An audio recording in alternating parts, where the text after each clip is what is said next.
The year is 2025 and the global landscape is fraught with uncertainty.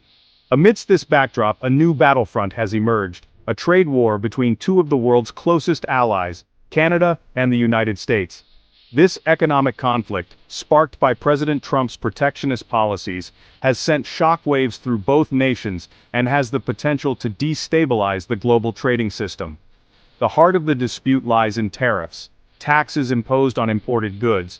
These tariffs are designed to make foreign products more expensive, thereby boosting domestic industries. However, the law of unintended consequences often reigns supreme in the realm of international trade. The current trade war is a stark reminder that even the friendliest of neighbors can become entangled in bitter economic disputes. The conflict has strained relations between Canada and the U.S., leaving citizens and businesses on both sides of the border grappling with uncertainty.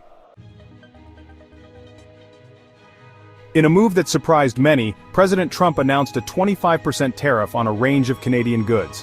This decision, a cornerstone of his America First agenda, was met with immediate condemnation from Canadian officials and business leaders. Among the Canadian products targeted by the Trump administration were steel and aluminum, key components in the automotive and construction industries. The tariffs sent shockwaves through these sectors, raising fears of job losses and price hikes for consumers. The Canadian government argued that the tariffs were unjustified and harmful to both economies. They maintained that Canada was not a threat to U.S. national security. The rationale given by the Trump administration for the tariffs. Canadian Prime Minister Justin Trudeau responded to the U.S. tariffs with a firm and calculated countermeasure. Trudeau announced retaliatory tariffs on over $100 billion worth of American goods, a move designed to send a clear message to the Trump administration. The Canadian tariffs targeted a diverse range of U.S. products, including orange juice, whiskey, peanut butter, and various manufactured goods. This strategic selection of goods was aimed at applying pressure on key U.S. industries and constituencies. The implementation of the Canadian tariffs was divided into two phases. The first wave, targeting 30 billion Canadian dollars worth of U.S. goods, took effect on February 4, 2025, coinciding with the implementation of the U.S. tariffs.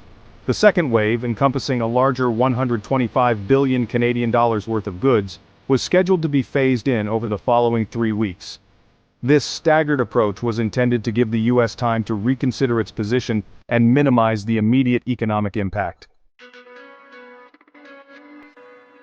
Section 4. The Canadian Arsenal, Further Measures on the Table. While the retaliatory tariffs marked a significant escalation in the trade dispute, Canada signaled that it had additional ammunition in its arsenal. The Canadian government indicated that it was exploring further measures to protect its interests, including potential restrictions on Canadian energy exports to the United States. Canada is a major supplier of oil and natural gas to the U.S., and any disruption to this flow of energy would have significant implications for the American economy. The possibility of Canada leveraging its energy exports as a bargaining chip added another layer of complexity to the trade war. The Canadian government also hinted at the possibility of challenging the U.S. tariffs under the North American Free Trade Agreement, or NAFTA. This move, if pursued, would further escalate the conflict and could potentially lead to a renegotiation of the trade pact. Section 5. Economic Fallout, A Tale of Two Nations. The trade war between Canada and the U.S. has cast a long shadow over both economies. In the U.S., businesses and consumers are grappling with higher prices for Canadian goods. The tariffs have also disrupted supply chains and created uncertainty for businesses that rely on cross-border trade. In Canada, the impact of the tariffs is being felt across multiple sectors. The Canadian dollar has weakened against the U.S. dollar, making imports more expensive for Canadian businesses and consumers. The tariffs have also raised concerns about job losses in industries heavily reliant on exports to the U.S. The trade war serves as a stark reminder of the interconnectedness of the global economy and the potential for protectionist policies to backfire. While the full economic impact of the tariffs remains to be seen, one thing is certain: there will be no winners in this trade war.